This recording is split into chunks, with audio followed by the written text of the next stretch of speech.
to you. Welcome to it, man. This is the Gentleman's Club, and of course, we are back at it once again. So good to be back, man. Oh my God. It's been such a crazy week, and I'm so happy to see my brother once again, man. Other two brothers are coming through. They are running slightly late, Brinsley and Malcolm. And of course, Tshego couldn't join us this time, and he's not well. So get well, Tshego. Yeah, man, we'll get see well, you next bro. week, man. My brother, how are you doing, man? So good to see you, homie. Yeah, man, it's good to see you, man. At least it's not 3 weeks since the return, you know. Absolutely. It's been a good week, bro. Yeah, I can't complain. Yeah, I see you've been busy in Alex, bro. Yeah, you know, Alex is the diamond in the rough of South Africa, right? Yeah. So, you know, we're busy with the orphanage. We're busy with getting prepped for the restaurant. And honestly, I just like being busy because if I don't have a lot to do, I have one thing to do. Yeah. I can't handle it. It's too much. Yeah. I think I've got the same problem, bro. Like, I can't seem to just do one thing. Yeah, I it's can't pointless. do. Why? I'm so used to doing multiple things at the same time. My mind functions better when I'm doing a lot. Yeah. I get things done. Yes. You know, now and again I'll drop the ball, but that's okay. Yes. But if I have one ball, then I've got no ball to drop. So there's no pressure. You know, that's funny. You know what? I'm saying New Year's Eve, okay? Yeah, man. So good to see you, homie. You too, bro. All right, man. So, I mean, we've got quite a bit of things to talk about today. And, of course, we're going to be talking about so many interesting things, particularly the fact that this is the end of, you know, I mean, the month of love. Is that what this was? This was the month of love. What kind of love is this, man? I'm What telling love got you, to bro. do with this, man? Hold on. Man, they don't love me. What? It was a month of love. Hey. Amen. Hey. Amen. You know, I guess I love me, you know. Okay. I love everybody. Yeah. And everybody don't love me. I don't know what's wrong with these people. How can you not love? Hey. Oh, man. So now it brings me back to this. I mean, just another day there was celebrations around, you know, people were under pressure for Valentine's Day, and people enjoyed it. I don't know how some people celebrated it, but anyway, you know what was interesting is that this time around, I think Valentine's wasn't quite the same.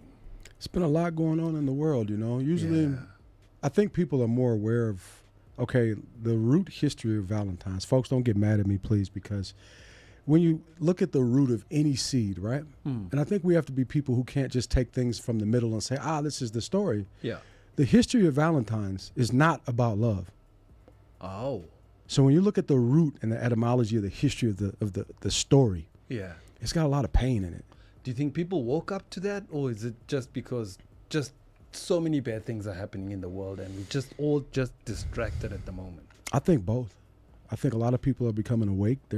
AI has given people the ability to look for things from the foundation of how they started.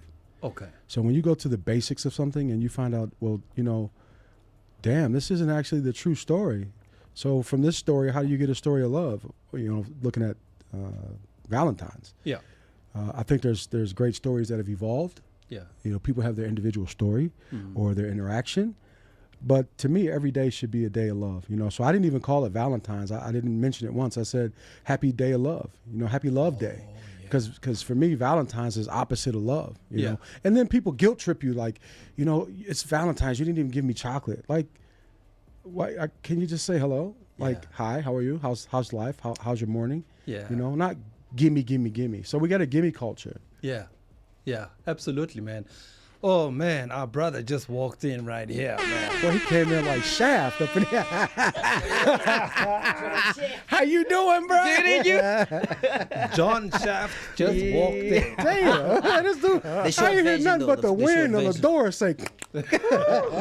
Sorry for being late. Sorry. No man. such. Good to see you, man. Brinsley, man. Yeah. You just jumped in. We're busy talking about how different Valentine's this time around was, that it's not as much celebrated as it was before, or rather the month of love is no longer the month of love like we used to know it. What happened to the love? Gee? Wow. First of all, what's happened? You guys good?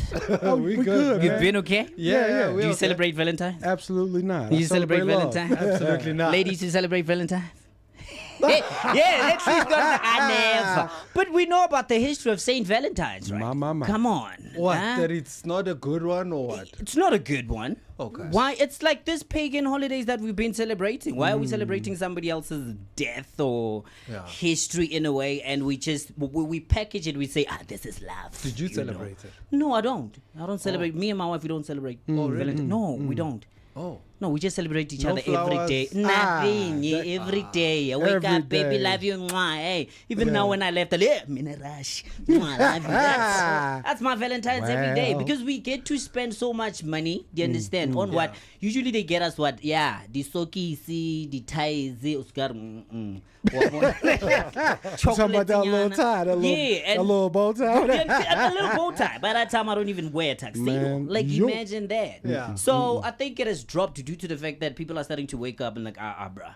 First of all, finance-wise, and it's like a pagan holiday. The Saint Valentine's, who's this guy? I don't know him. Why am I Ruthless celebrating guy. this? He's a who's ruthless this dude? guy. You understand? So I think that's why. Yeah. Yeah. Here's another thing. I mean, there's also apparently boys or men are no longer interested in women. Interested in what way, brother? They are umjolo, relationship-wise. There's a lot of guys who are not into it anymore. They're like, yo, I don't want to get involved in this thing. I didn't know that it was a big problem until recently. I heard Haven't that. you? No, you can. Yeah. Yeah, no. Haven't you seen this? It was a trend, I think 2 years ago. Guys started to shoot this content whereby if they see a girl coming towards them, they'll literally jump the street and go to the other side. And there was this one whereby this dude, it was a puddle of water. He literally decided to walk like right through the puddle of water to the other side just to avoid the ladies. Do you understand? Yeah. That's a serious social problem. Yeah. These guys need counseling, man. But besides that, I feel like with GBV as well being so rampant, and also females being on that, you know what, feminism, also the activists being at that high level. Do you understand? Everything that a man says or touches is you are called trash. So like you're calling your father trash, your uncle trash, those people, those men who are good in your life are all trash. So why are you generalizing? So men were like, you know what? Like one of our DJs, K Stunner, he literally had 365 days without not talking to a woman, but engaging with a woman or being in a relationship. He literally status every day. Wait, but he had friends. He communicated, or he just didn't talk to a woman. In a romantic way. I mean, I think that's healthy if it's not something you want. So he counted the days There's up nothing until wrong. Wait, hold on. 365 is Yeah, healthy. he did that. Yeah, he made it. It's a fast. Hey, man, It's a fast, right? You call it a fast. It's not my thing. I can't do it. 2 years celibacy. I'm not doing that. You understand? After my 6-year relationship that didn't work out, and she was like my fiance, I took 2 years just to Like to heal, which is good. I manifested my wife. That's good. That's good. way. Yeah. That's a fast. Yeah. Because you got to get ready, You need ready for the to. big show. I'm happy I did that. I'm happy that I did that for my That's wife. a lot Because of discipline, man. being a bad boy, just jumping around doing that, then you jump on to the next. Yeah. Then this is the one that God said, yeah, this is your one. When are you play around with her? Because Don't you haven't move. healed. Yeah. No, man. Yeah. So Yeah. men are doing that. The young ones are doing that. Yeah. I think that's a good thing because, it's not a conversation that happens in the male culture. In the female culture, it's called chastity. So now we have male chastity, but if you say that amongst your boys, they're going to get the roasting you. Oh, you want to be chastised, huh? Oh, so you missed the chast. Like, damn, homie, what's up, So you get to fighting. Now you pick up a girl just because the peer pressure. Didn't One Direction start that as well? Who's that? The singing group? Yeah, singing group. Yeah, they I started was in the wore, Boys they II Men, wore that, like New this Edition. chain saying that celibacy. We're They not lied. gonna touch anyone. That's why they went out of business. on the videos, on the concerts, they was honest. But some of them did that just to be celibate. Yeah, well. All right, Jen. So it's going to be our discussions today to find out what's happening with relationships today.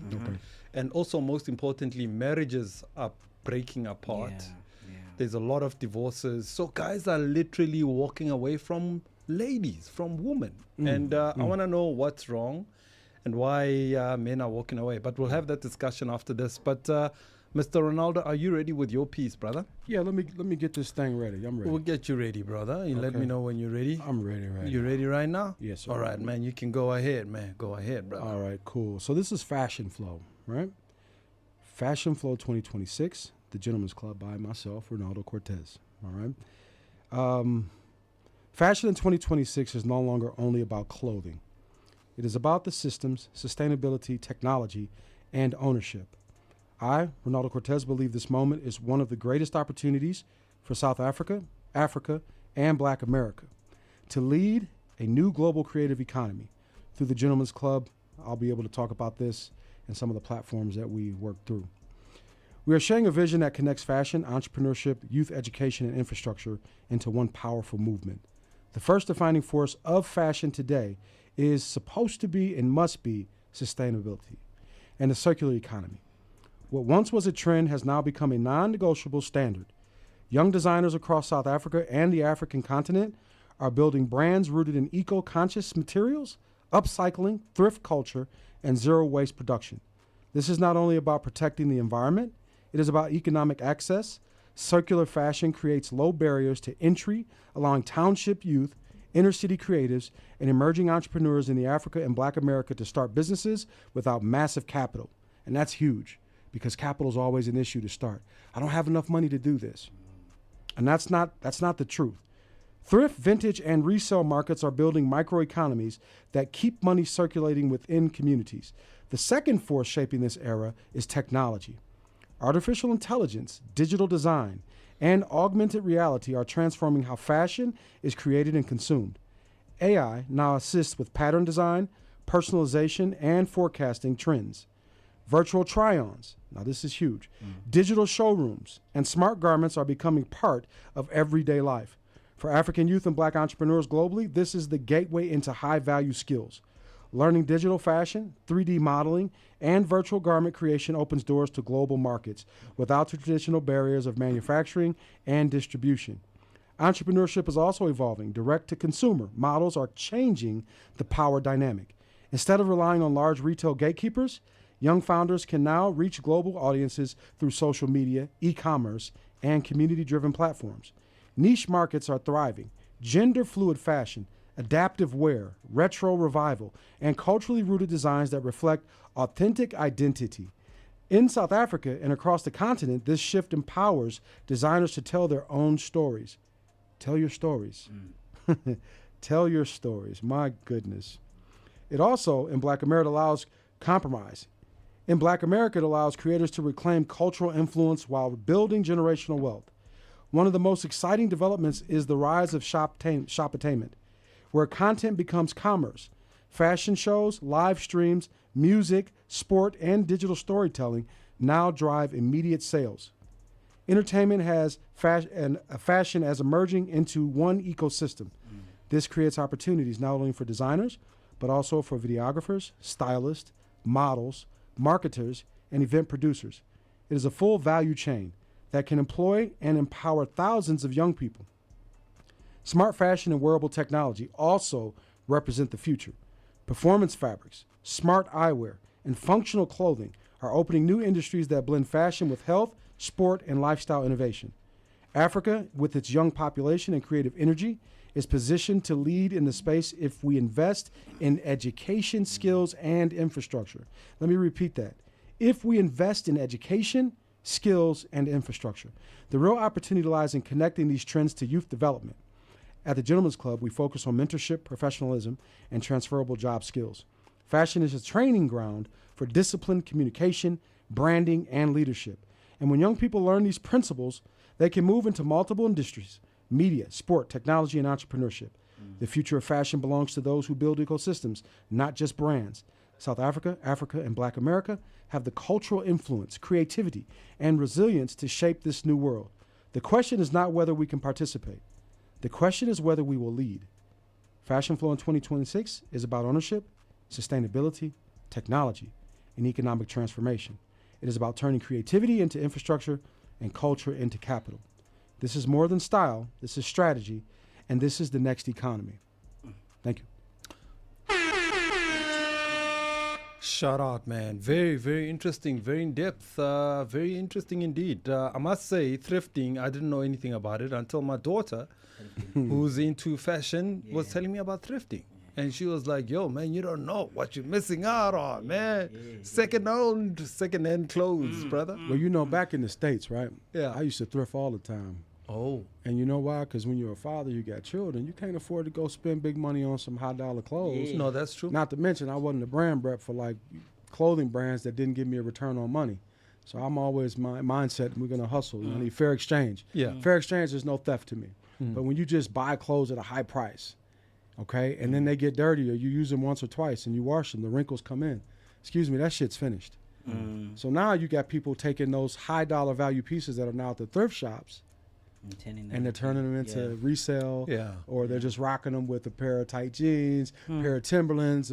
You know, that's where Skinny Leg came in. Absolutely. I've seen what my daughter has done, bro. Now, I don't know, man. Like, I think my little girl's just giving me heart palpitations, bro. The other day, she made a dress. Yeah.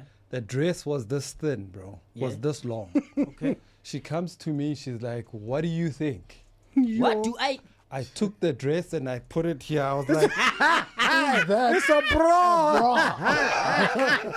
Dress, daddy. she was like, it's a dress, homie. It's like a body like, headband. What are you wearing that thing with? She's like, no, don't worry. I'm wearing stockings and stuff like that. Okay. Now, she and her friends, That's I'm sorry, creative. Ash. I'm sorry I'm talking about this, Ash, but she's giving me a hard time, bro. I go and I pick them up and I drop them off. She and her friends, they're all wearing skimpy stuff with like stockings.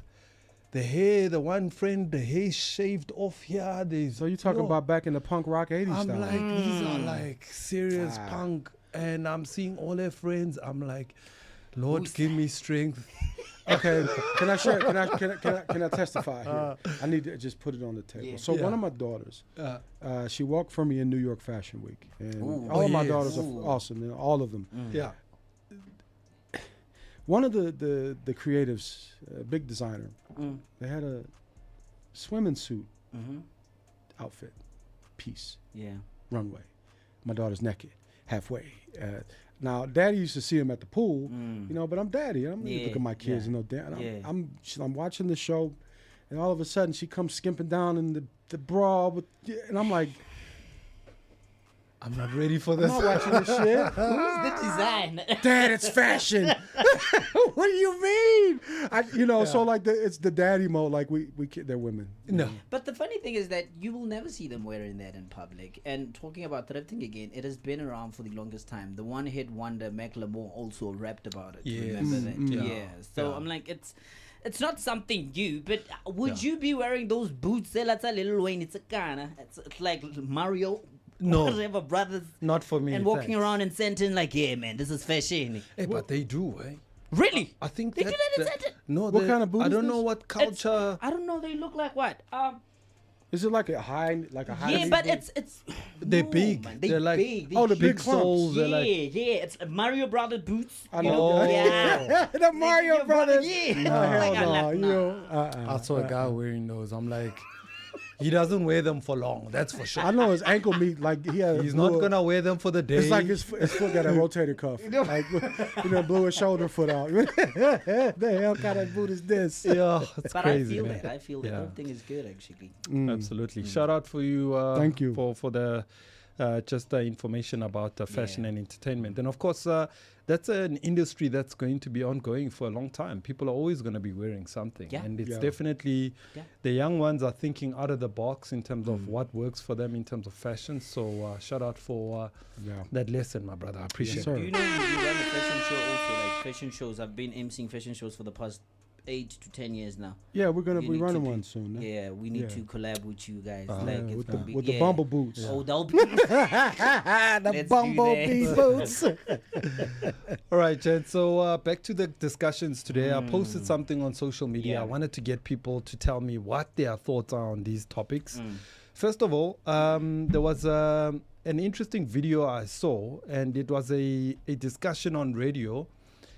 Now, this lady runs this thing. She does like dating sites, like these dating get-togethers and stuff.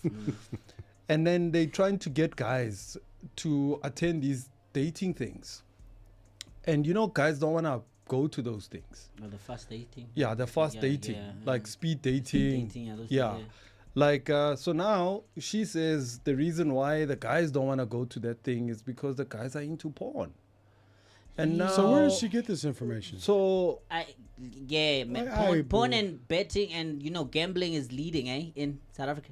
So I want you guys to listen to this, but I don't know if it's the reasons why guys are not approaching women, or rather why guys are not getting married as much. Is it because of porn? Has porn substituted women? Like, I don't understand. That's something. So it was on a national radio, and here's how it went down. All right, so you guys ready for that? Yeah. All right, so I want to hear, and of course you can text us on our Bogart Radio app, and of course if you want to get involved in this conversation, and also comment on Facebook, on my Facebook, if you can, and let us know your thoughts about this specific topic.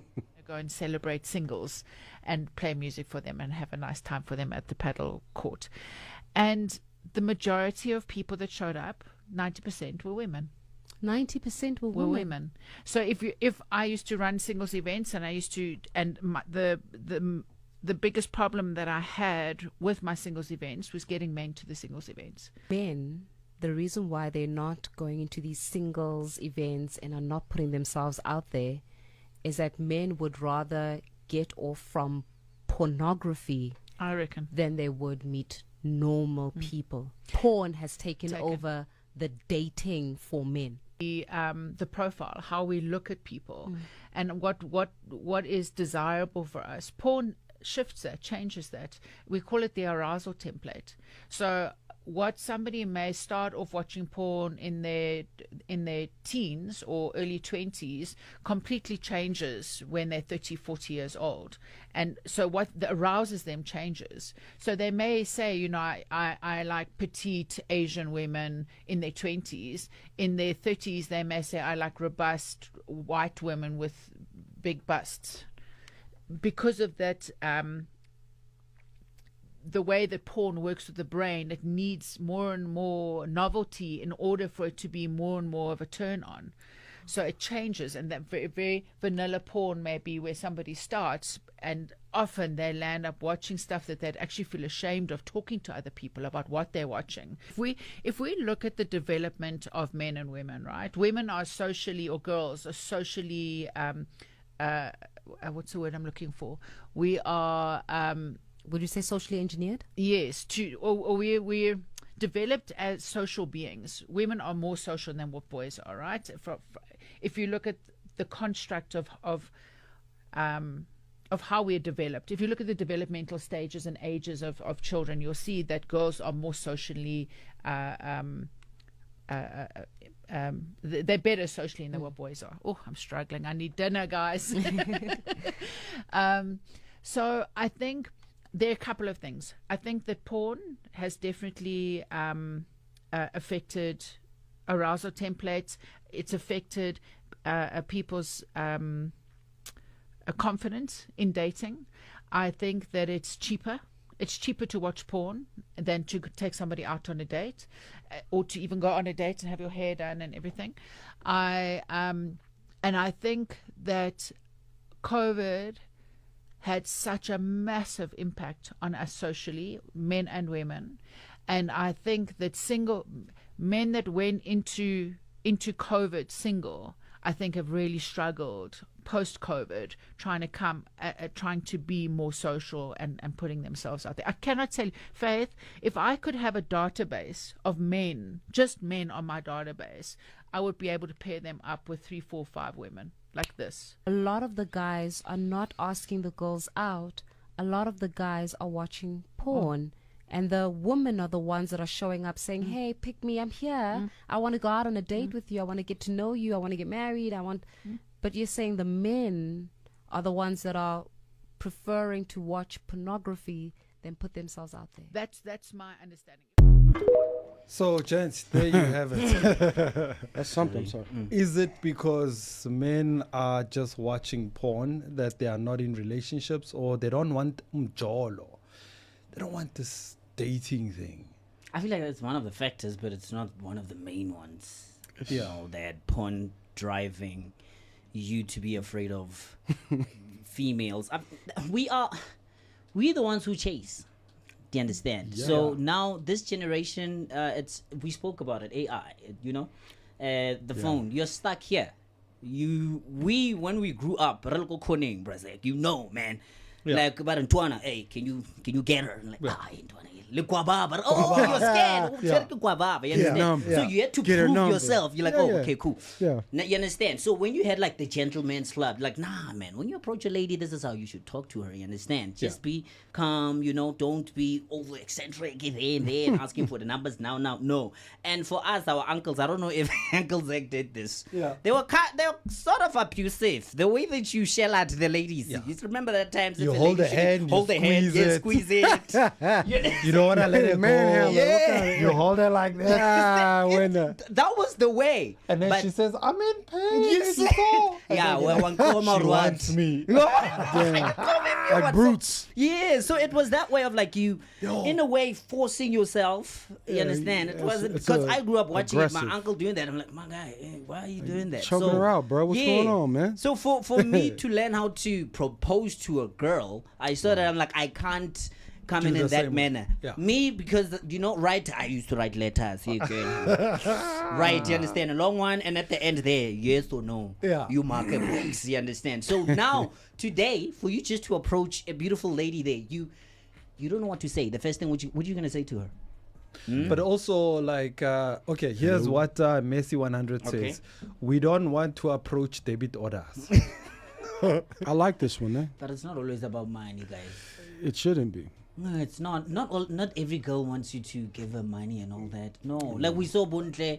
Buntle was like, I grew up without my dad there, but I making my own money. It's just Sure. that the majority of guys that I saw respond are complaining about the same thing. Like Jig says, we are not working, but we're expected to pay for dates. But you're the one who's hunting, Maka. You're the one who's going for her. So Yeah. Like, you must do something. How? Yeah. I mean, it doesn't have to be No, a steak so dinner. It'd be a beef if- jerky. But if I mean, you- come on, man. If the ladies are going to a dating thing, like Yeah. a speed dating thing, Yeah. they expect to be picked up. Yeah. So they went there. But when you go there and you actually caught one of them, who's going to pay there? No, I care you'll discuss that because You had if she some. goes there, Lena, she's looking for something. But now, if you're approaching somebody in a club or approaching somebody in the street or in the mall, Yeah. you don't know what they want. You understand? So you're trying to change their life, the trajectory. Like, nah, man, I was good alone, but no, I feel like me and you. I saw you in my dreams. Me and you will be together and all that. So it's not a fact of it's porn most of the times. So as you hear, the guys are saying finance. Yeah. Money wise, but why is money the main point that we need to run with? Like, hey man, this girl is gonna ask me for money and all that, bruh. If I can't afford you, like, I can't afford you, girl. Chap, move along. Bruh, Yeah. there's, as you said, there's 3 women to 1 guy. Come on, there's a whole Yeah. lot.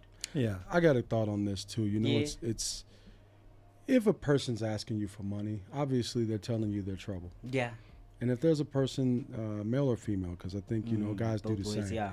You know, a person comes to you and says, you know, can you buy me lunch? I don't even know you.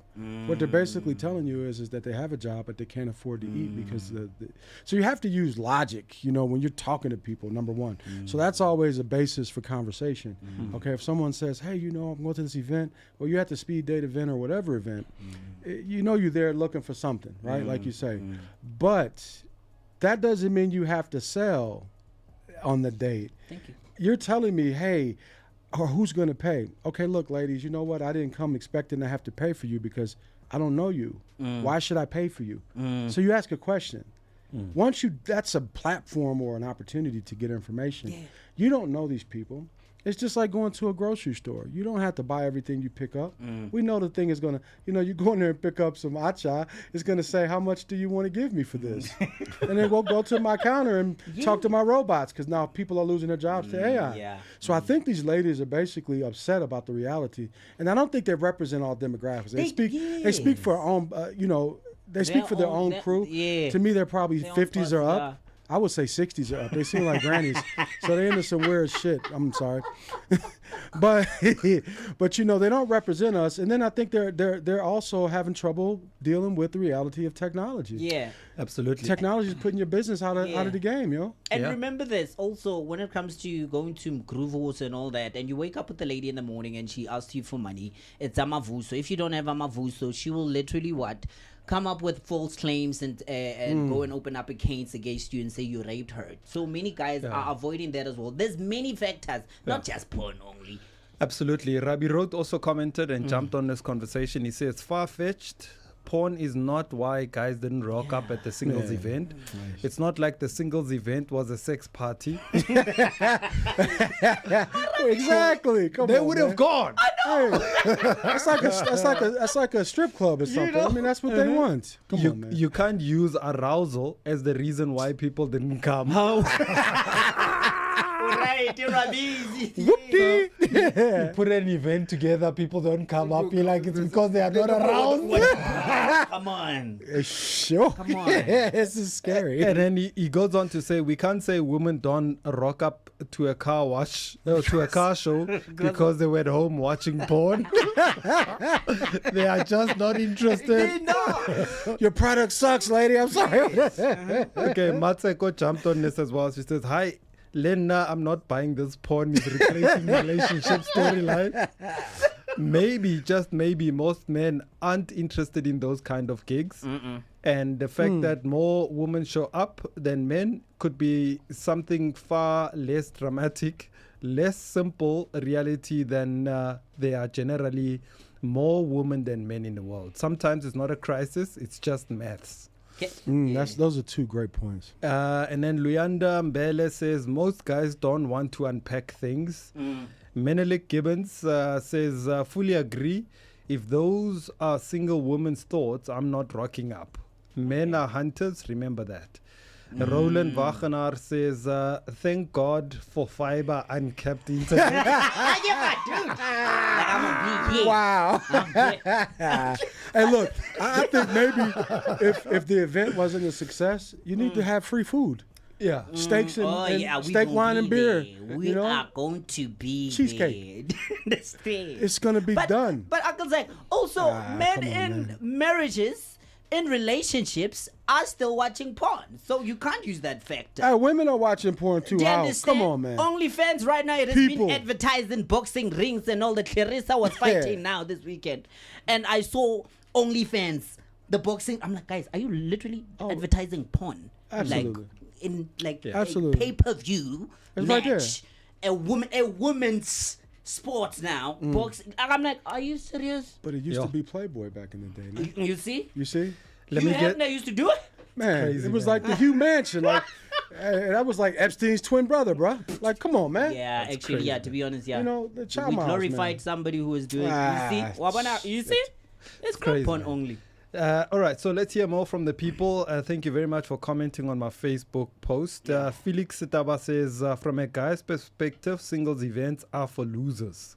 Damn. And then Nondumiso Mtembu says, social beings nitini. And then Ronnie, the big boss, says, what the F? What's wrong with this woman saying porn is the reason why men don't show up to such... Who is this lady? to such stupid events. Yeah, shit. Personally, if I was to attend such an event, I would be telling myself I have no game and to hunt anymore, I have failed as a man.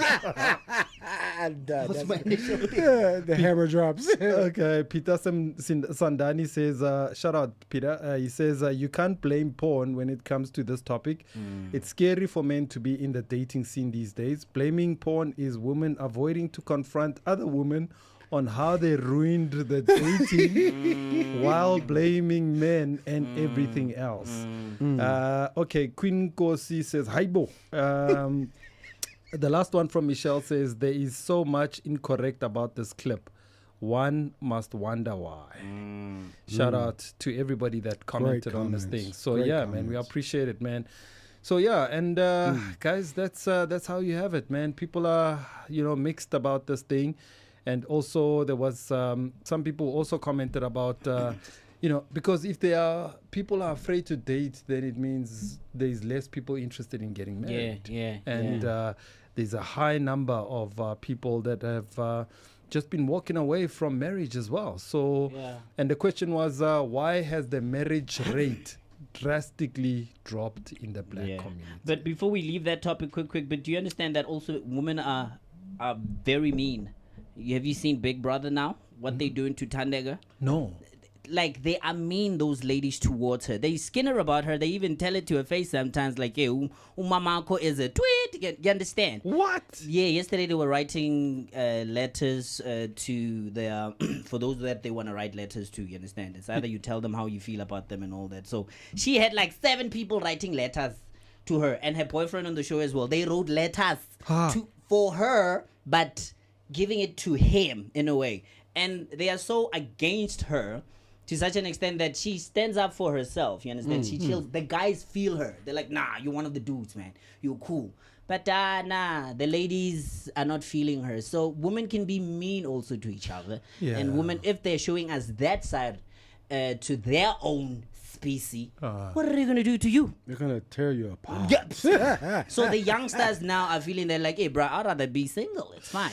Yeah, and it's not just a South African problem. Apparently, this is a worldwide problem where guys just don't feel like they want to be in a relationship with the ladies anymore. I feel like but you know, also the interesting question, or the interesting, while researching this, is that men don't want to be in a relationship with a woman, but they don't mind being in a sexual relationship.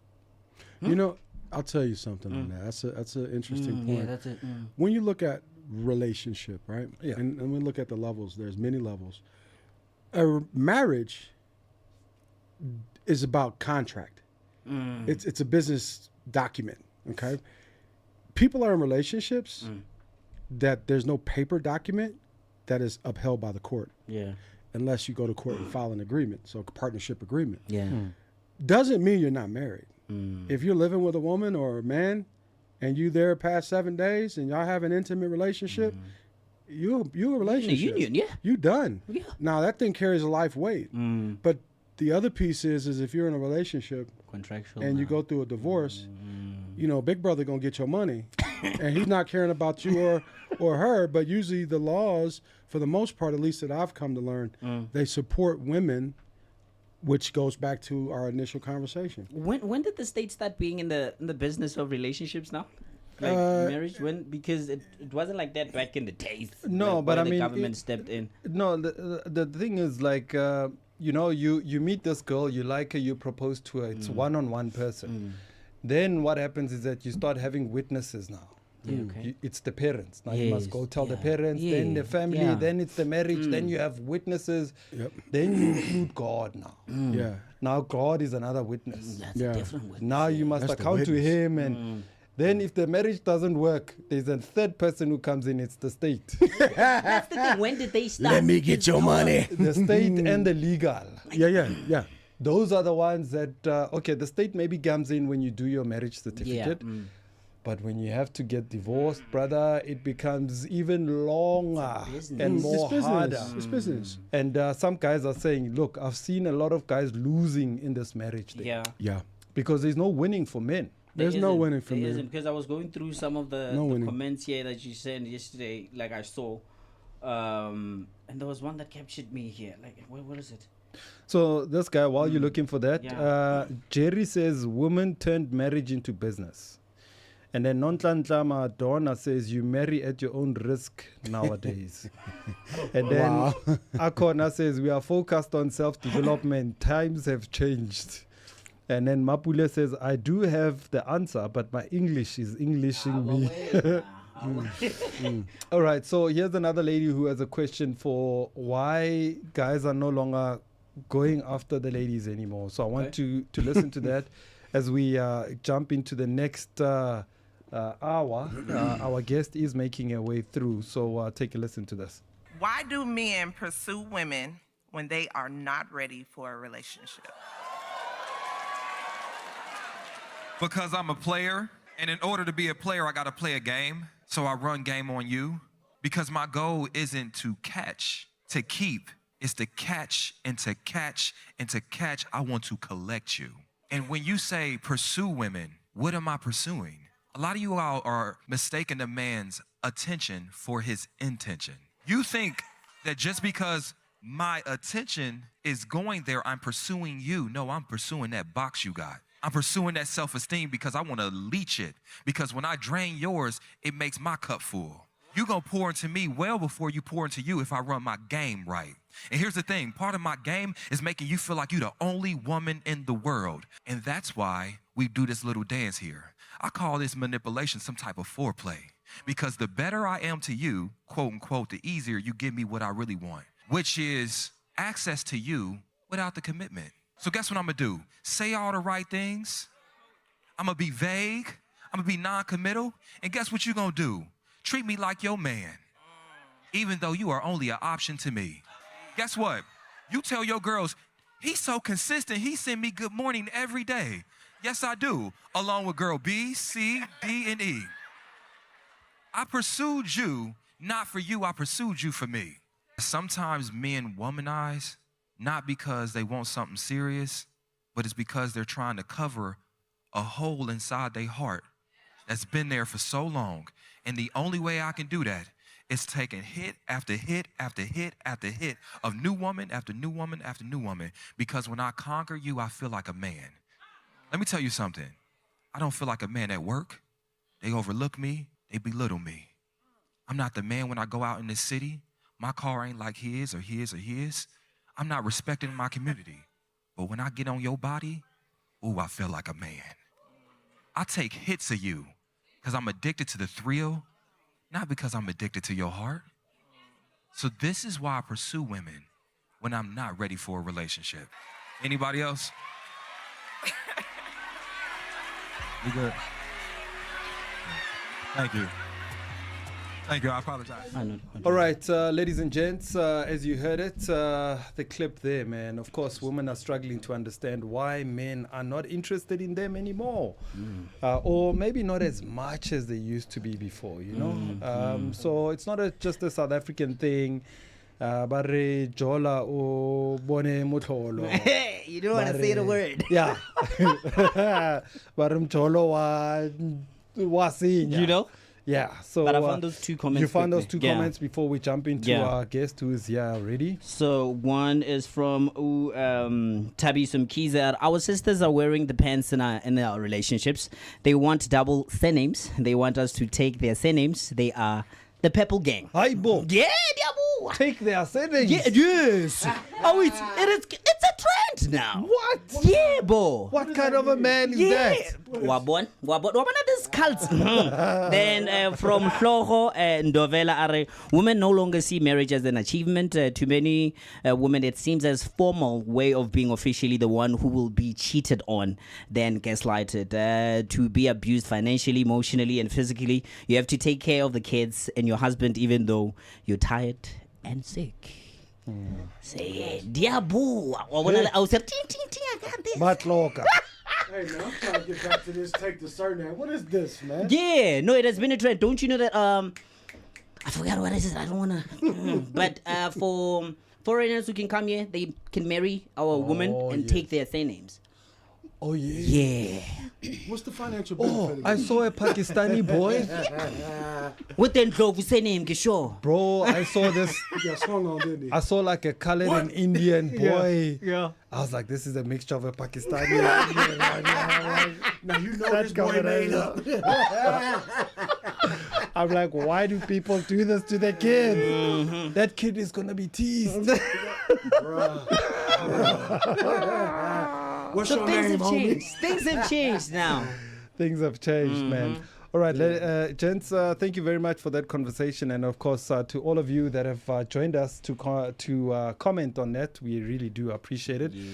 It is almost time for Rabi Road to give us some news. And of course, after that, we'll bring in our guest to engage with her about who she is and where she's from. And she's looking so bright, man. Come on, man. She just came and brightened up the studio, man. We like it like that. All right, here's Mr. Rabi Road. Good morning to you, Rabi. How are you doing, brother? Thank you, Uncle Zach, for the Gentleman's Club on Bogart Radio. bringing you the latest international, national, and local headlines. This is Ditaba. My name is Rabbi Root.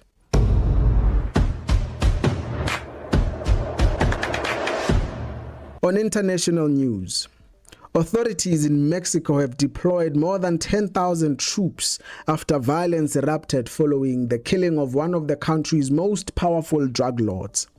Nemesio Oseguero Cervantes, known as El Mencho, leader of the Jalisco New Generation cartel, was wounded after a shootout with soldiers in the town of Tapalpa and died while being flown to Mexico City. His death triggered retaliatory violence across several regions. Roads were blocked, vehicles were torched, businesses shut down, and a prison was stormed during the unrest. The government says the large-scale troop deployment is aimed at stabilizing affected areas and preventing further escalation. The violence comes at a sensitive time for Mexico, which is preparing to co-host the FIFA World Cup later this year. Authorities, however, insist that security remains under control. On national news, businessman Brown Mokhotsi admitted that he was once charged with murder, but told members of parliament that the case was withdrawn. The admission came while Mokhotsi was testifying before Parliament's ad hoc committee. During questioning, the 2010 murder charge was raised by MK Party MP Vusi Shongwe, who asked whether he had previously been arrested or charged. Mokhotsi said the incident was not intentional and emphasized that prosecutors later withdrew the case. Here's a clip from his testimony before the committee. If me and somebody had a fight and he died, and you ask me why? I'm asking what happened. No, there was a fight.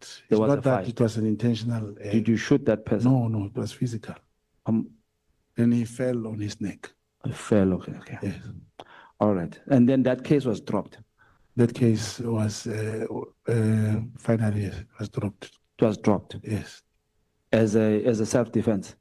No, it was not. If a self-defense, it means I was found not guilty. Were you found guilty or not guilty? Not guilty. Okay, let's go back then. That case was dropped. If you say self-defense, it means I was found not guilty. The court found out that it was not an intentional killing. Mokhotsi's remarks sparked sharp reactions from some MPs who pressed him on issues of credibility and disclosure. The committee continues its work this week. In a separate development, President Cyril Ramaphosa has thanked Russian President Vladimir Putin for assisting in the return of 17 South African nationals who had been lured to fight in the Russian war against Ukraine.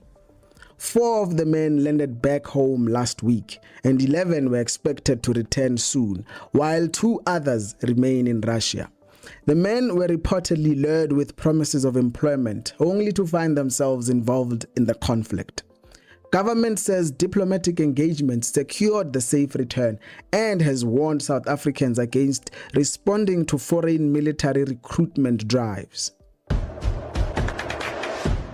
On local news, in Gauteng, Premier Panyaza Lesufi has announced a 760 million intervention aimed at addressing Johannesburg's ongoing water crisis. The funding will go toward infrastructure upgrades, leak repairs, and improving system capacity as residents across the city continue to face water disruptions. Here's the Premier speaking on the intervention. A 760 million massive infrastructure investment upgrade is currently underway in the city of Johannesburg over a phased approach. The first phase, it will be the construction of a new ground reservoir and a tower in Brixton, and will go live this Saturday to improve water supply in these areas. Provincial government says the project will prioritize the most affected areas and work alongside municipal authorities to stabilize supply. Residents, meanwhile, say they will judge progress by whether water consistently flows from their taps or not. This has been Ditaba. Your world, your nation, and your city. For the Gentlemen's Club on Bogart Radio, my name is Rabbi Road. Uncle Zach, back to you in studio. Thank you very, very much, my brother. Rabbi wrote very in-depth news headlines about what's happening in the world. And of course, all eyes are on Mexico at the moment. And we know that the World Cup is going to the US and Mexico. With all the things that's happening in the US as well as Mexico, I'm wondering if the World Cup is going to Canada as well. Canada. Yeah. So shout out to you, Rabbi wrote. And of course, we saw how... also, I mean, he didn't mention this one, but I saw Donald Trump is telling us he wants to open a file of aliens. He's trying to distract us, this guy. No, but who cares about aliens? But you know, they've been talking about it. Yeah. What's wrong? What's wrong? Like, we're talking to an American here. What's happening with aliens? Hey man, they've been here. Let's talk to. I am one. Reptilians. Yeah, they're here, yo. They're crazy, man. You got to think of it, right? That's a good distraction for this guy to do that. Come in peace. It's good. Come in peace. All right, gents. Shout out to Robbie Road for those news headlines, man.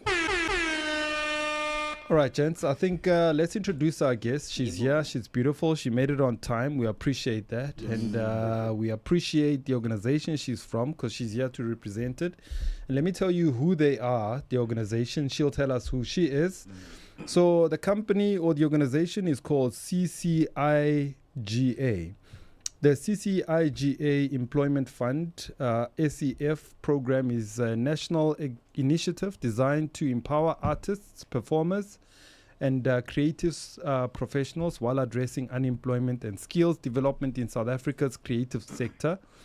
Through this program, CCIGA creates structured work opportunities for creatives by placing them in community-based projects, cultural productions, training programs, and public engagement activities. Participants gain practical work experience, professional mentorship, and access to industry networks that help them build sustainable careers. This program focuses on developing skills in areas such as performers, media production, event management, arts administration, digital content creation, and creative entrepreneurship. This ensures that beneficiaries are not only employed temporarily, but are equipped for long-term economic participation. In partnership with the Social Employment Fund, the CCIGA prioritizes social impact projects are designed to benefit communities through arts education, youth development, public performances, workshops, and cultural activations that promote social cohesion and local talent. Beyond employment, this program supports creative enterprises, small organizations by strengthening their capacity to operate professionally, attract funding, and access markets. The CCIGA, as well as the SEF program, represents a commitment to transforming creativity into opportunity, building confidence among the emerging creatives, and positioning the arts as a key contributor to South Africa's economic and social development. God damn. Oh my word, I am so happy to hear and read about this amazing program that is geared to help young people. So to talk to us about it is Evh'a Nteso, who is the project manager. She's also a cultural and creative industry of Africa. How are you doing, ma'am? I am so blessed to be here. Oh, shut up. There's nothing more fulfilling like someone who really takes time and just shares to the world or with the world who you are, what you're on about. I've never had this ever. In all the interviews that I've been at, I've never had a presenter really reading out so loud and so nicely, politely for everybody. everybody doesn't understand what Wow. CCIGA is all about. So big ups to you, man. Oh, You take I'm about to start shouting up in here. you know, like really now. Come on now. So beautiful. It's like I'm Thank in you. church. Somebody's Come on. calling to me. Hallelujah. Somebody say amen. Amen. So thank you for having me, man. It's been a pleasure. Yeah. Wow, man. I was so looking forward to talk to you because Yeah. Mr. Ronaldo Cortez and I, we always talk about the creative industry and how it needs to be professionalized. Yes. And you're here to tell us about the organizations that actually help us or help the young people to professionalize. But before we talk about the organization itself, let's talk about this beautiful lady who sits in front of us, who is the flower in the studio this morning.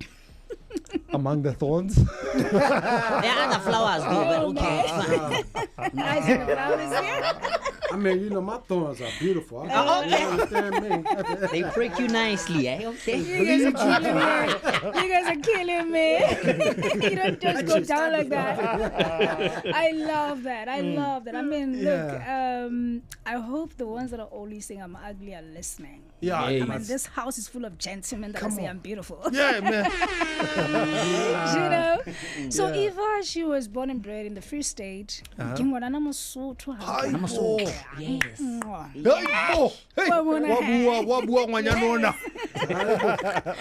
Yeah, I was raised by this beautiful mother, No way. Yeah, of course. You've got the best of both worlds. You know. Same, your package. Yeah. I'm the package, you know. I'm the dynamite. So you can imagine. That's why I got with the wisdom tooth. Come right on. there. So I studied in Bloemfontein.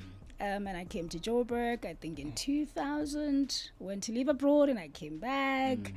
And I've always been in the industry. Yeah. I think maybe let me start it this way, because you know my mom used to love church so much.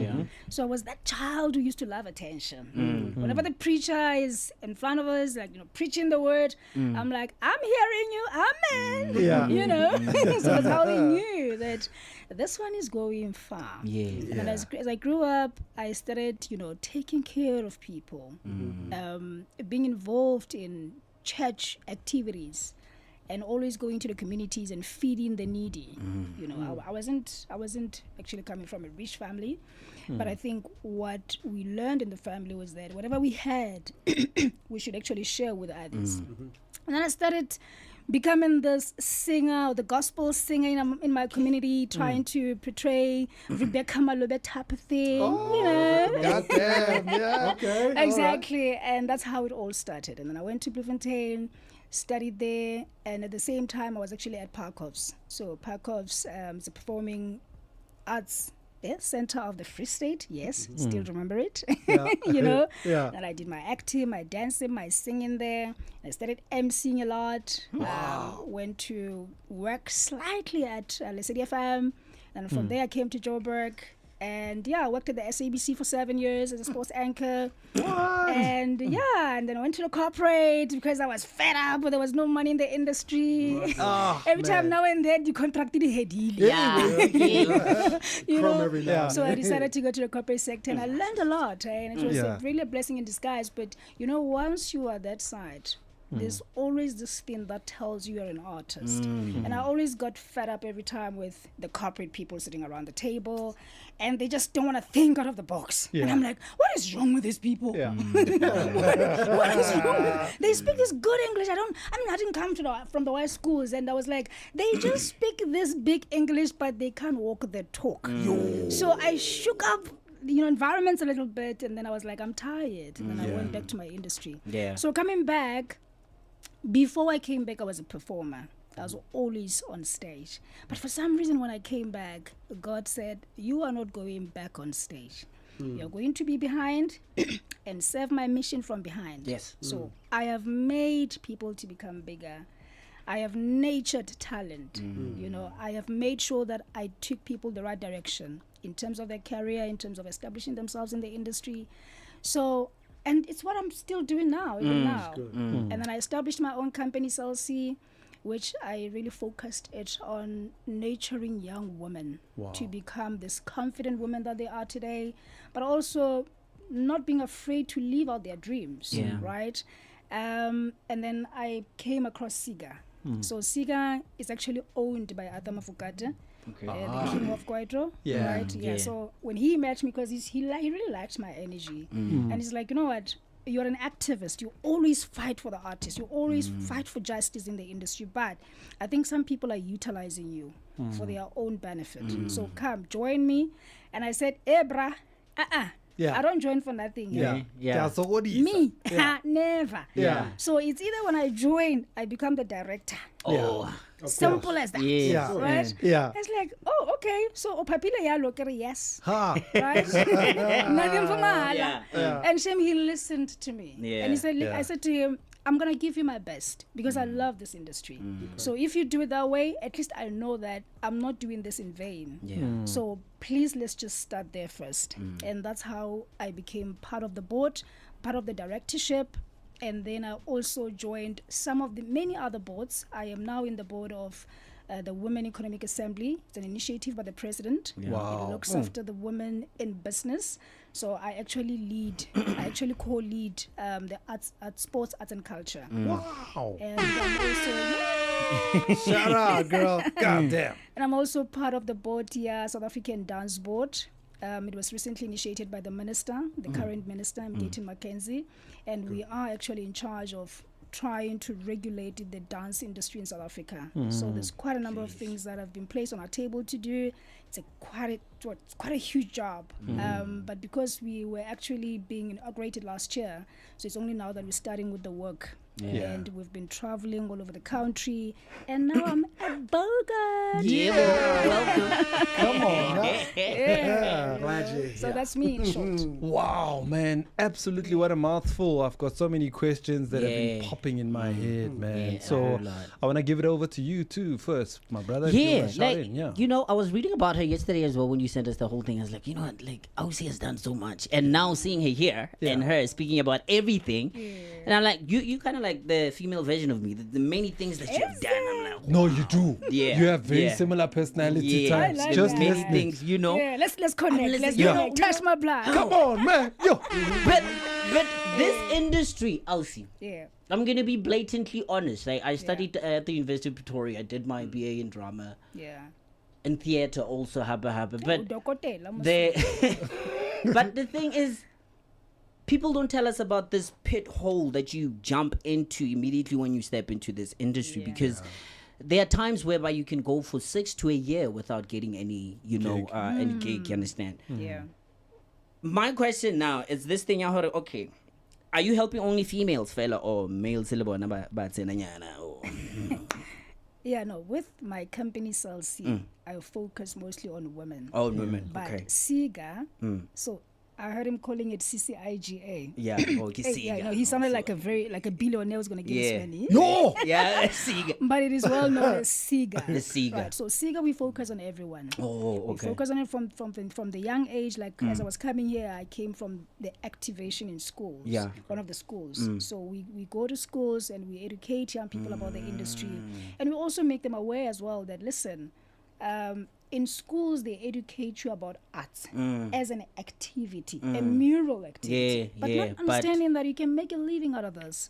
But now the thing is, it's very good. It will be very good if we are being honest and open to our young ones. We would see this thing is not as easy as you think it is. You see Mihlali online, posing for pictures, doing this and this and that. That is hard work, but that is not all there is in the industry. Yeah. There is so much more. Yeah. We understand. So we also educate them that people that you see in front of the camera, there are people behind that. And those people are the brain behind what those people are doing. The production team. So the yes. production team, being directors, being producers. I mean, you guys are sitting here, you're the faces, right?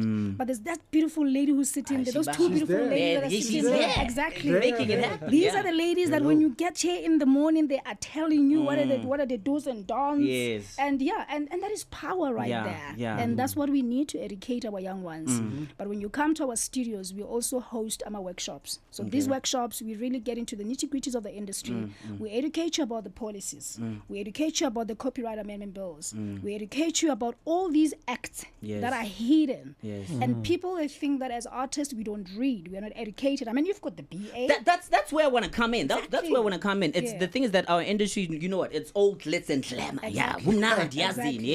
Prince, you are driver. They see you as if you got all this money in your bank account, but you don't. The thing is that what I've seen in the industry is that the moment you jump in and they see you on that limelight, on that lime stage, you understand? They think that you're earning certain amounts that should give you that status, value. But no, it's not even like that. So my question is, how do you actually approach the females who have been taken advantage over? Because we've been seeing it. We've been seeing many females who come along and they talk about them being taken advantage over by producers, by directors. Do you understand?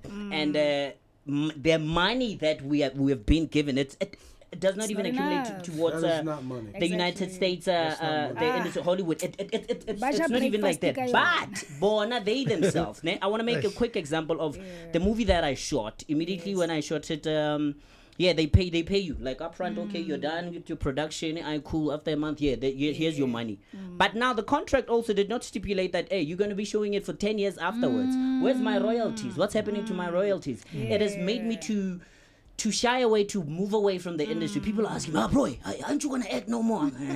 Aren't you going to sing no more, direct no more? We no more sing on TV. I'm like, nah, bro. I'd rather be a fitness instructor there. I'd rather be an MC touring, making money that I can take care of my family. But immediately when you jump into this industry, whereby you have our producers, another production houses, which are taking all those royalties to themselves. They're keeping it to themselves. There's another example, the producer of Iucky is now on Netflix.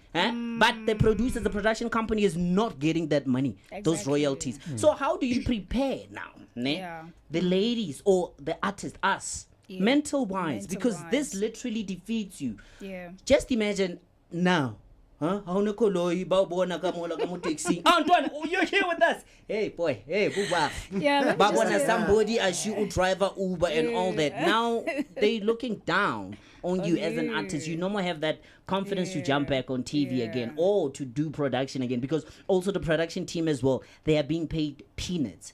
How do you prepare us for that? So you've actually mentioned a lot of things in one question, right? So let's start from the beginning. He's an artist, artists. Artists, man. They're like popcorns. Our minds, they run. So let's talk about the ladies saying, how do you help these ladies that have been taken advantage of, right? One thing that we do as CCIGA, when you come to our workshops, we actually made you guys to meet with the experts in the field. And when I talk about experts in the field, we're talking about people that have been there, done that. People that have been through the struggles and, eventually they came up again and made it for themselves. So these people are able to tell their story, because the tragedy, obviously, it's comprised of a lot of things. It's a rich history. So now, to answer your question when it comes to the ladies, I always tell artists that you allow yourself to be exploited. Because you are the one who gives the right, the permission to the next person to do whatever they wish about you. You know you've got talent, right? And the talent is not enough without education. And I'm glad that you went to school, right? The talent is not enough without knowledge. So now, why do you think you can make it? Why do you think somebody else with knowledge, with wisdom, with education won't exploit you just because they can see that you don't know anything, right? So now you are literally giving them that permission, mainly because you are depriving yourself from that education, that knowledge. We are living in times where now social media is exposing things to us. Why not go online and find out intellectual property? If I am part of Yuzo and I'm an actor or actress, so if I leave this production, what happens to me if, let's say, maybe 10 years down the line or 5 years down the line, SABC is still utilizing my content as a producer as well? So now royalties is a very tricky business. I always call it a mafia business, right? It's a mafia business. And it's owned by both the right people and the bad people. And the bad people, they are sort of like gatekeepers. They don't want to tell us what's going on there, and that's why you find artists, whether in music, whether in television, film and television, we're always fighting for what's ours. But now the process of getting what's ours, who's educating us on that? And I'll make an example. Okay. Yeah. Musicians right now, how many musicians do you play on air, right? Like their songs, right? Yeah. But now, have you ever heard musicians complaining and saying, I can't track how many times Bogart Radio has played my music so I can go back to Samro and claim my royalties. Now, we don't even know when these radio stations submit or make their submissions of their list to these CMOs. How much money is collected from the SABC? And the question is, why is SABC not paying the artist direct that money to us? And we do understand the CMOs are the middleman, but now, what is the education about the CMOs? Who's giving that education? Yes, they are traveling all over the place, but I can tell you right now, I always sit right in the front since I was at school, right? And I listen attentively, but I can tell you, there's underlying information that people are not giving us. People are asking questions, they're not actually getting answers. Instead, we will leave that meeting with fights, with arguments, with debates instead of solutions. Now, the question is, so as a lady, if you are getting exploited, who is giving the right to your body? It's you. You are the Who's giving that person the right to exploit you in terms of paying you less? It's you, because you know what you are worth. Why don't you do a research? Why don't you meet with people that are experienced in the industry and find out, if I'm an actress, how much am I supposed to get paid? But sis Eva, we sorry to Yeah. like, it's a small industry. It is. The moment you stand up against Uncle Zach, Yeah. they understand. Then Uncle Ronaldo comes along, is like, oh, I know about Brinsley now. You're not going to work with them. Then it spreads like wildfire. They blacklist you, right? Yes. Then you know more. Yeah. I've experienced that myself. I'm like, I'm a hustler. I can go do other things. You But understand? you know what? But still, my love for acting, my love for being on TV, it has been stripped away from me. I was like, it's fine. Let me go deal with other things as well. But now imagine a lady who has to just, I measure can go freestyle. Then go high. How on say? Do you understand? I need to make something. Yeah. Let me just do it this once, and this once becomes 10 times. Hey, ngwana ko gae, wa bula dirope ne? Yo. Hey! Wa bula dirope. You didn't hear that, right? This thing is spiritual, right? Once you open, it invites all the other spirits. Come on, So I wouldn't even advise that you open one time. I wouldn't advise. Value what you got, but value what you got, because once you open, the demons are gonna come running to that beautiful cake of yours. They're gonna come running. So now, to answer your question, yes, the industry is very cruel.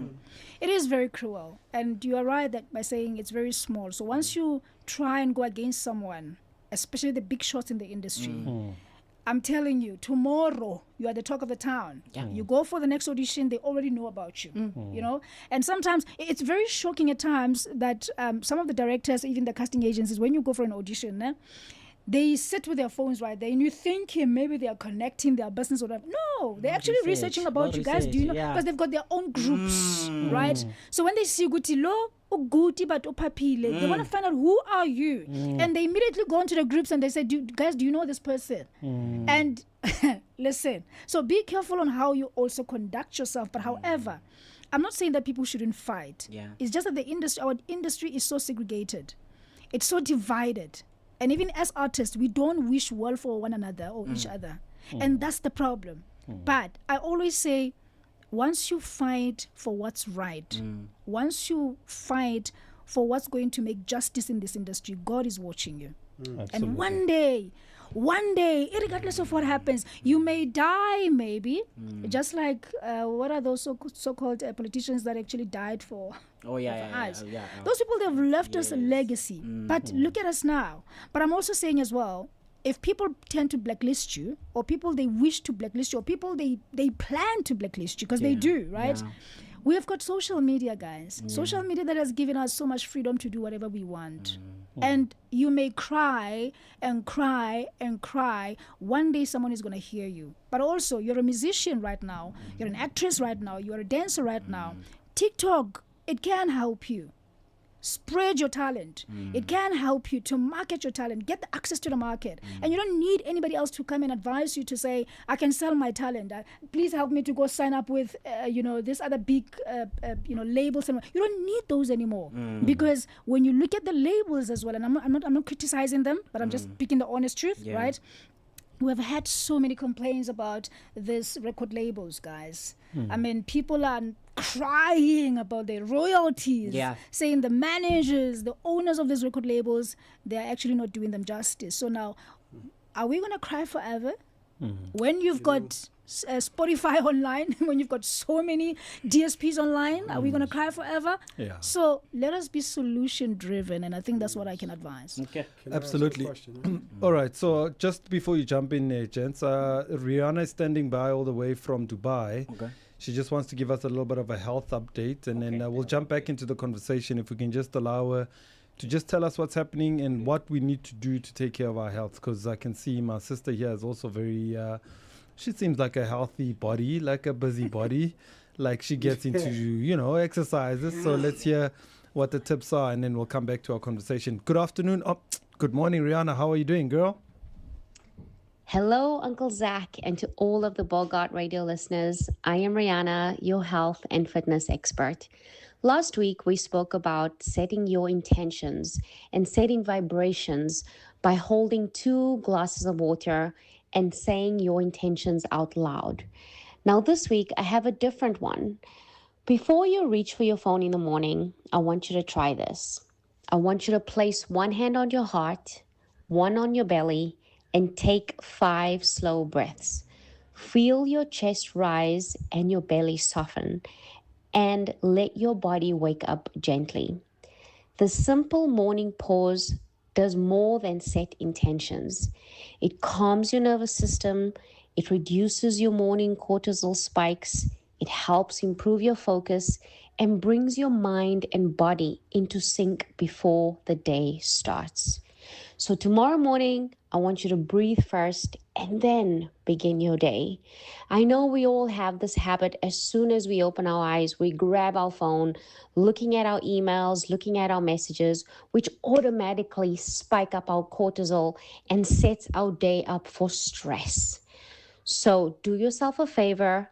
The moment you open your eyes, just use 5 minutes. Sit on the edge of the bed and practice your breathing and your meditation. Your day will be set with so much more positive intentions.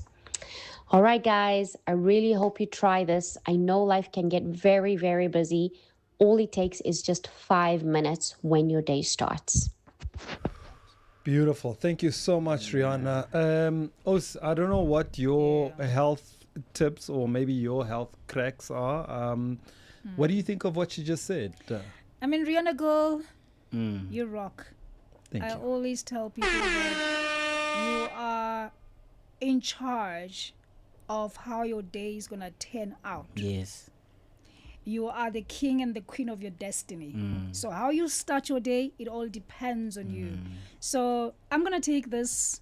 I've never done this, but what I do, I always pray first. Yes. I start listen, even if you can call me in the morning, I'm like, oh, Lord, listen, I'm just going to ignore this one and just take a moment and say, God, thank you. Yes. You don't have to say a lot of things. I just say thank you. And then I just pray, unto my day, say, I am successful.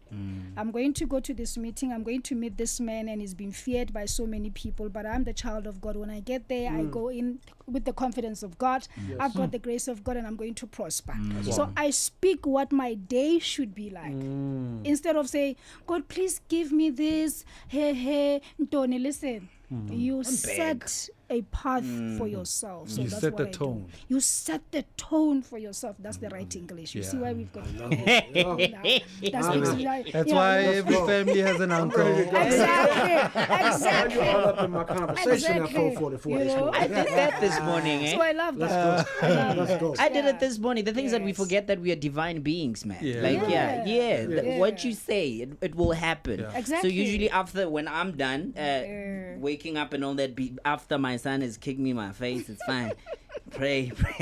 Then in the shower as well, because I shower with cold water. I hate cold water. Oh. Yeah, that's why my wife is like, I can shower when I boiler when we shower. It's fine. So, because cold water will wake you up. Yeah. Like even when I used to do the breakfast shows, I would at 5. This mean the shower, cold water, nice. and I pray under that water. I pray because So water we is need life to as warn well. people. We need to warn people that always get these phone calls in the morning, because that's how the devil traps them as well. They get a phone call in the morning and they know that they've missed that appointment or they are late, and then they start making excuses to say, "Oh, my uncle had this. Oh, my child has." You are speaking. Exactly.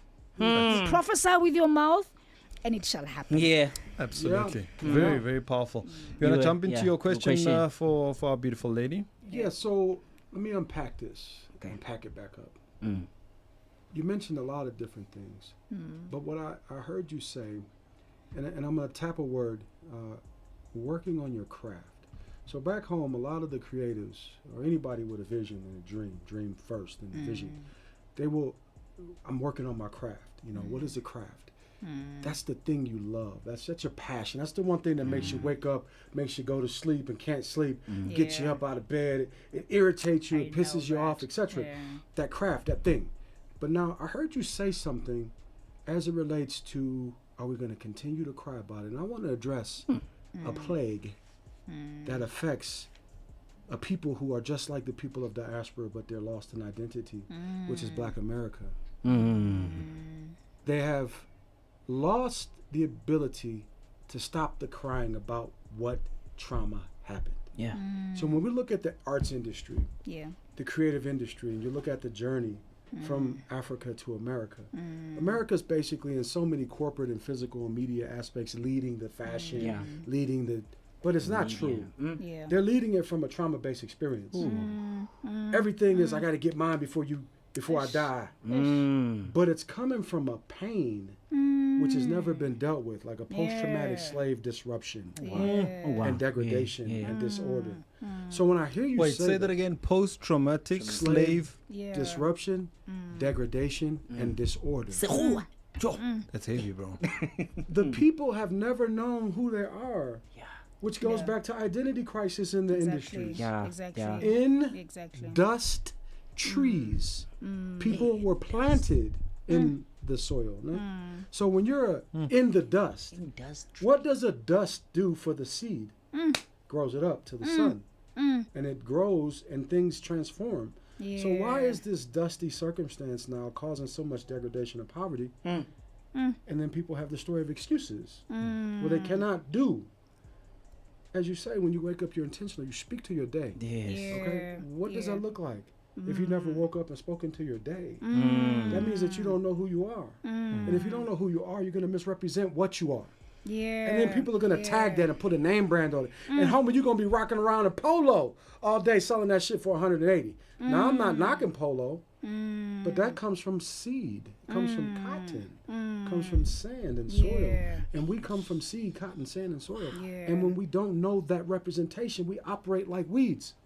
You see? That is so deep. That is so deep. But looking at the industry as well, what he spoke about, because everything is coming up right now. Everything is being revealed. The Pandora's box is being opened right now, especially in Hollywood now. And most of their music, the hip hop, it's from trauma. It's from, they talk about their struggles, you understand? Violence. Yes, you know, in the projects and all, you see. So they're talking about that. Now, the same thing also in the industry, in the acting industry as well. Some of them have agents. I didn't even know, like, somebody has an agent. They're walking around with you, the Kanye West, telling them what to do and all that. I'm like, you get that big as an artist, then you have somebody who's behind you telling you, no, like don't do that, do that. Yes, don't do that, do this, do that. You understand? Now everybody's coming out. They're against Hollywood now. And you know that Hollywood is planning on replacing the actors with AI actors? I've heard, Well, this must replace Hollywood with reality actors.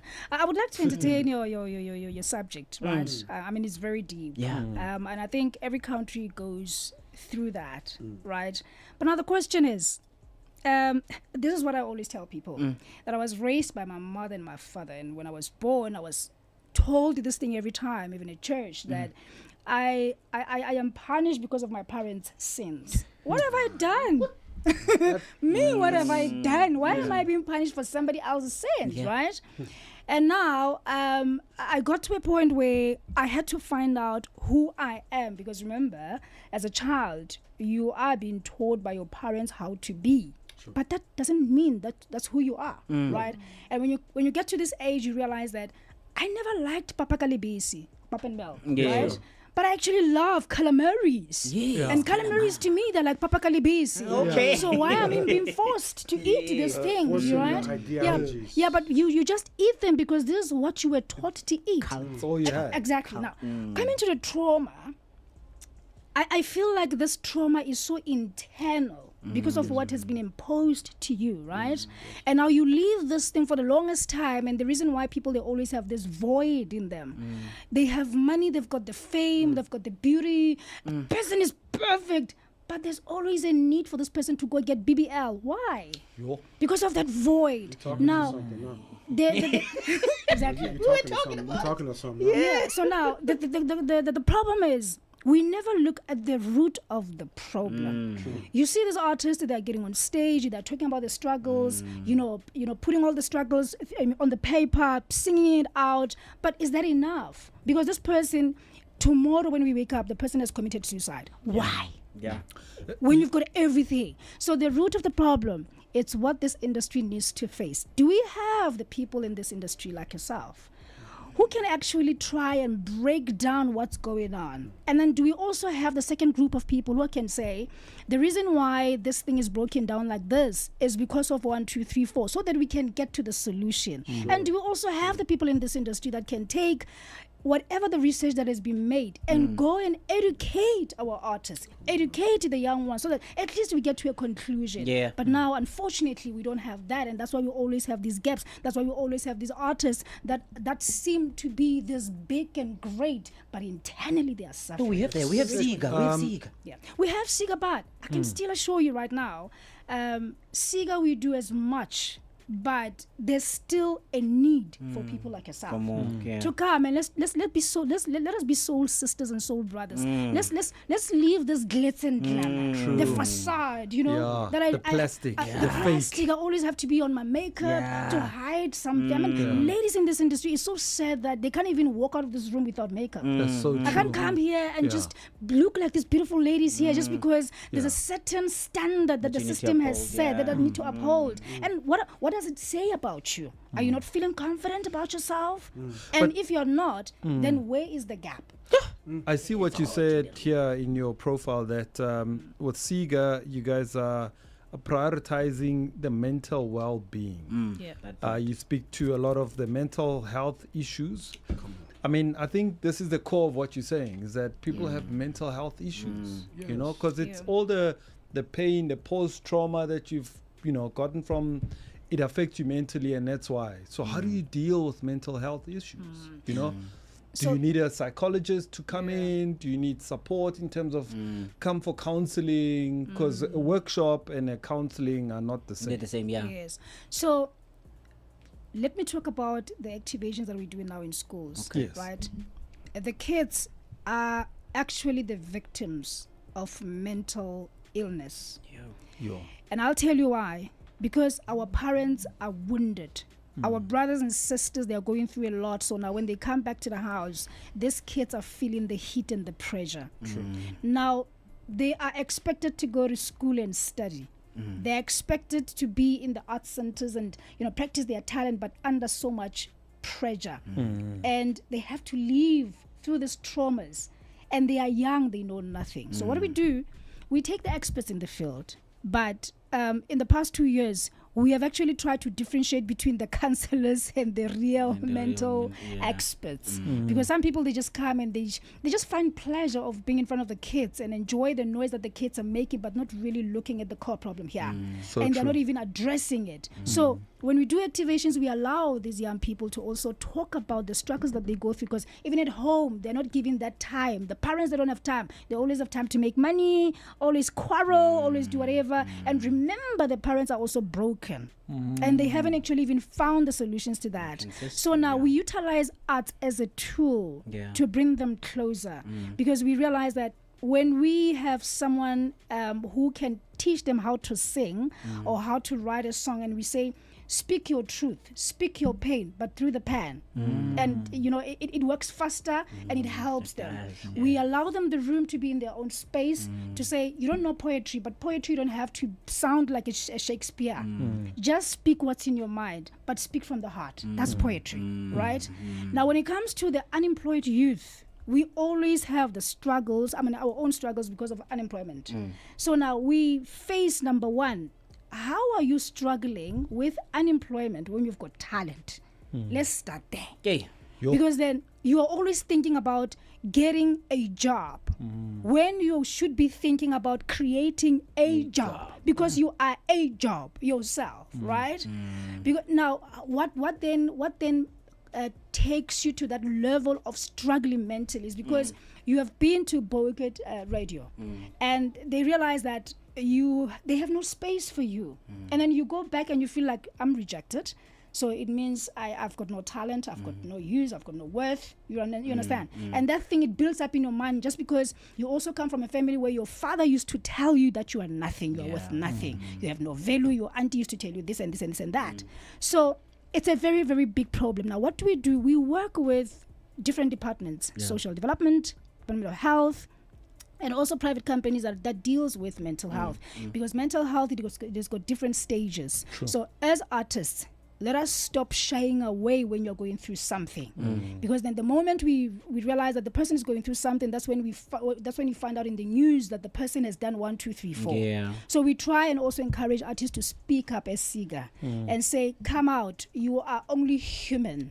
Now, when it comes to also students in the tertiary level, we also do activations there. This is where people are really meeting up with so many crazy stuff, spiritual stuff there as well, because we come from different backgrounds. There's so much of influence, so that leads up to so many other bad things. So we try by all means to say, can we have my brother here with the BA who can speak the language, because maybe he can connect with them, but at the same time we advise you as well to say, these are the struggles that these students are going through, so bring them closer, but then with the intention of bringing them this way, so that at least we can help them mentally. So statistic wise, CCIGA, how many campaigns have you guys done? And also looking at the students as well, or the artists as well, how many people have you reached? Because I remember when we were also doing campaigns, because I do a lot of them, but when we were doing big, we were vouching more, pushing more about TVET colleges, telling them that we have universities, but if you do not have enough funds or a kaya, there's not enough money, you can still go to a TVET college where you're not going to spend that much and still get skills that you can use your hands, be creative, you understand, and make a living. So I think we reached how many provinces? I think 4. Now with the Reboost one, we're reaching close to about 9, all of them. So we started last year, we're still campaigning and going all out, but with this one we're going to taxi ranks and all that, but the schools one, how many, like statistic wise, if you can just maybe summarize it, like, maybe we have reached this and that and that and that, so that the listeners know that, okay, cool, I need to also approach CCIGA because they've been doing amazing work. I want to be realistic. Since the inception in 2020, obviously during COVID we couldn't really do much, so we'll do our activations online, our online sessions online, right? And of course we could reach as many people as we could, mainly because everybody was online.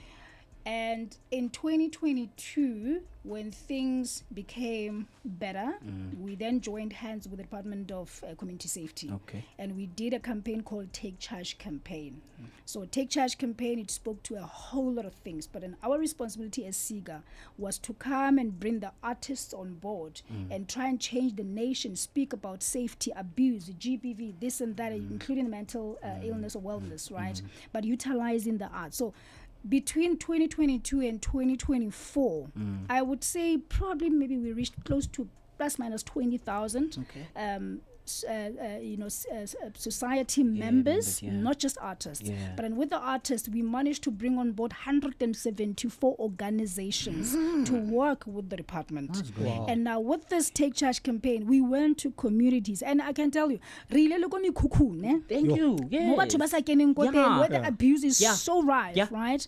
And we went to the schools, TVET colleges, each and every institution you could think of, right? And we also penetrated the orphanages, because there's one place that people actually ostracize, and it's Yeah. not. Very true. And you understand?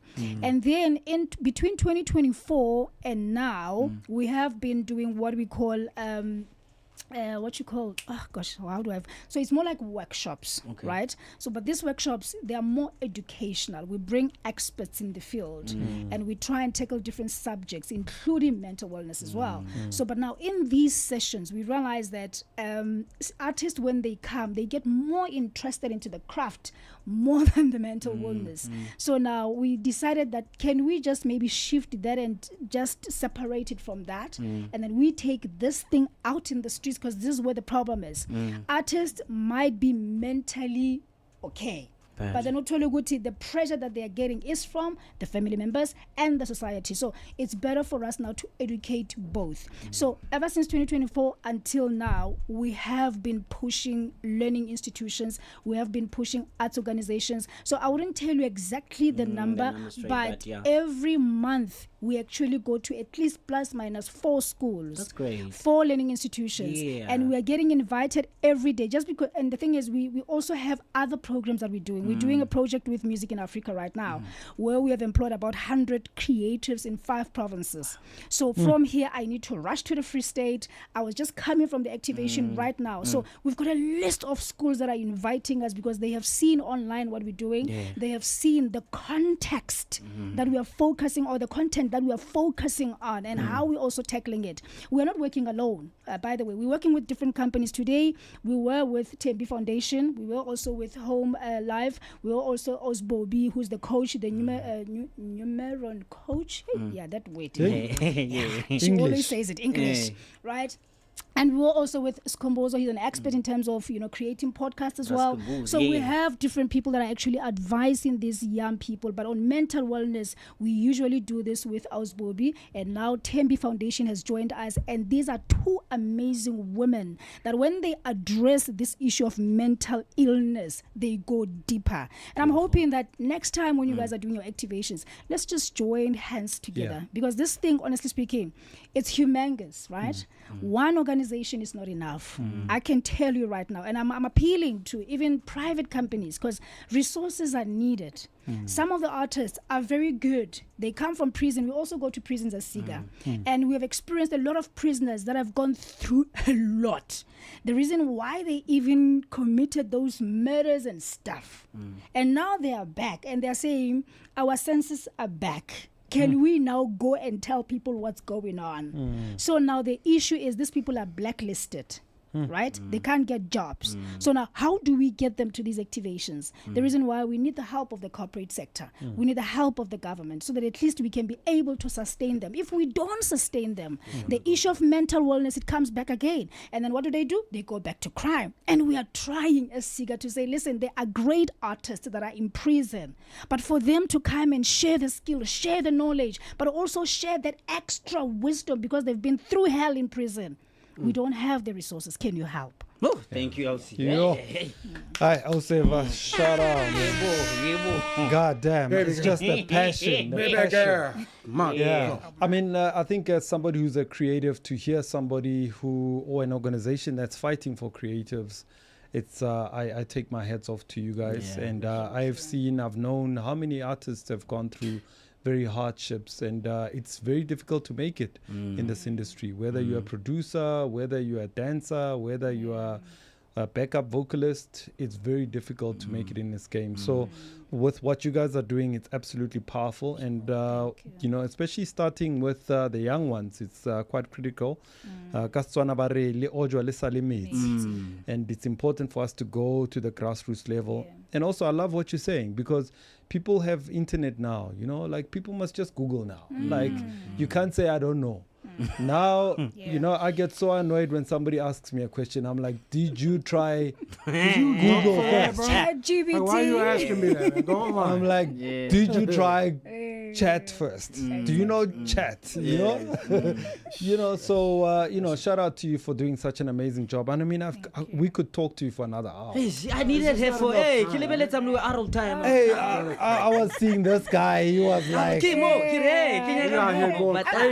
allow me before we leave. Okay, cool. Because we are doing something in the Free State, the South African Dance Board. The initiative by the National Department of Arts and Culture. So we are going to the Free State. We want to speak to the dancers. We also want to speak to the business people and the government people in the province, trying to ensure that they also contribute towards building the policies of the dance industry in South Africa. So we are calling out to all the Free Staters to please come on board. This thing will be happening in Bloemfontein from the 5th to the 7th of March. From the 5th, we are in the schools, in the TVET colleges, doing the very same activations with different organizations. And on the 6th, we are meeting with the business people, government people, also the agencies of the government, just to come and try and see how can we partner together to develop the dancers, the dancers and also the dance academies within our communities so that we can alleviate crime. And then also on Saturday, or on the 7th of March, we are having all the dancers to also come and contribute, and we take all their contributions, all their ideas, and we insert them on the policy just to make sure that our policies, they are for what we are and they speak for us. Nothing for us without us. Wow, that's a spokesperson right there. That's a spokesperson right there. I love it. Oseva, thank you so much for your time. We really do appreciate the time you've made for us. And shout out to Kumbuzo for organizing. Thank you. And shout out to CCIGA and shout out to Arthur Mafokate, the legend himself, for plowing back into the communities and plowing back into helping young people. So we want to invite you again, but it sounds like you've invited us to the Free State. So we need to get it there. Just sounds like an invite. Of course, it is an invite. Man, it sounds fantastic. So we'll definitely chat some more afterwards and see how we can collaborate together. We really love people that do good to help our country, man. We're really passionate South Africans, and that's why we do the Gentlemen's Club. You know, we do this because we want to empower people. We don't want to just do trash content. You know, we're not here to talk about people and what they do in their bedrooms. Their business. That's disgusting. You know what I mean? What the hell, man? I'm just drinking tea here. What I love that. Man, thank you so You much. guys are so cool, honestly speaking. I feel like I'm in America. Hey, man, come on, man. Like, seriously, I feel Because like America is in you. And we lack such content in South Africa, where you just come here and people they don't go straight into the questions like, what is sing all about? Yeah. They just become normal. And let's talk about. Let's talk. Exactly. Conversations. Big ups to you guys. Mature conversations. 100% out of 100%. Yes. Away. Hey, The Gentlemen's Club. we are getting flowers today. You deserve